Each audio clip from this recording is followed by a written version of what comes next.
కార్తీక పురాణం 23వ అధ్యాయం. శ్రీరంగ క్షేత్రమున పురంజయుడు ముక్తినొందుట. అగస్త్యుడు మరలా అత్రి మహర్షిని గాంచి, ఓ మునిపుంగవ, విజయమందిన పురంజయుడు ఏమి చేసినో వివరింపమని అడుగగా అత్రి మహాముని ఇట్లు చెప్పిరి.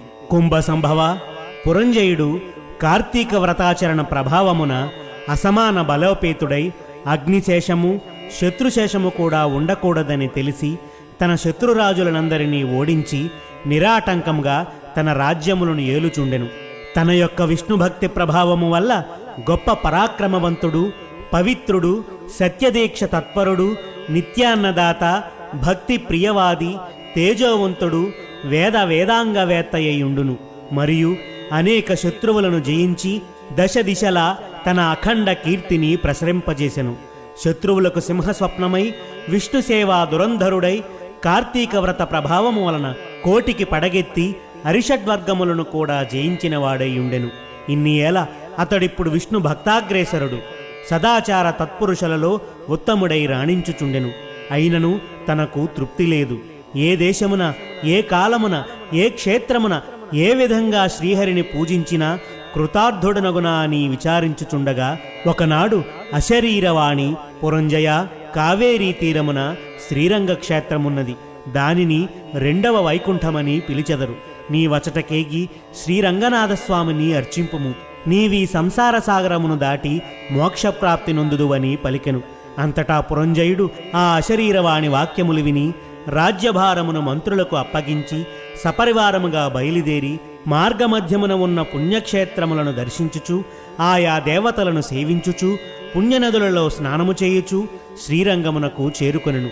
అక్కడ కావేరీ నది 2 పాయలై ప్రవహించుచుండగా మధ్యనున్న శ్రీరంగనాథాలయమున శేషశయ్యపై పవళించియున్న శ్రీరంగనాథునిగాంచి పరవశముంది చేతులు జోడించి, దామోదర, గోవింద, గోపాల, హరే కృష్ణ, వాసుదేవ, అనంత, అచ్యుత, ముకుంద, పురాణపురుష, ఋషికేశ, ద్రౌపదీ మానసంరక్షక, దీనజన భక్తపోష, ప్రహ్లాదవరద, గరుడధ్వజ, కరివరద, పాహిమాం పాహిమాం, రక్షమాం రక్షమాం, దాసోహం పరమాత్మ దాసోహం అని విష్ణు స్తోత్రమును పఠించి కార్తీక మాసమంతయు శ్రీరంగమందే గడిపి తదుపరి సపరివార సమేతంగా అయోధ్యకు బయలుదేరును.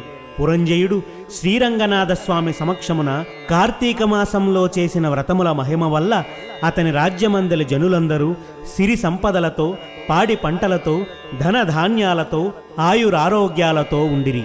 అయోధ్యానగరము దృఢతర ప్రాకారములు కలిగి, తోరణ యంత్ర ద్వారములు కలిగి, మనోహర గృహ గోపురాదులతో చతురంగ సైన్య సంయుతమై ప్రకాశించుచుండెను. అయోధ్యానగరమందలి వీరులు యుద్ధ నేర్పరులై, రాజనీతి గలవారై, వైరిగర్భ నిర్భదకులై, నిరంతరము విజయశీలులై, అప్రమత్తులై ఉండిరి. ఆ నగరమందలి అంగనామణులు హంస గజగామినులు, పద్మపత్రాయతలోచనులు, విశాల కటిత్వము, సూక్ష్మ మధ్యత్వము, సింహకుచ పినత్వము కలిగి రూపవతులనియు, శీలవతులనియు, గుణవతులనియు ఖ్యాతి కలిగి ఉండిరి. కార్తీక పురాణం 23వ అధ్యాయం సమాప్తం.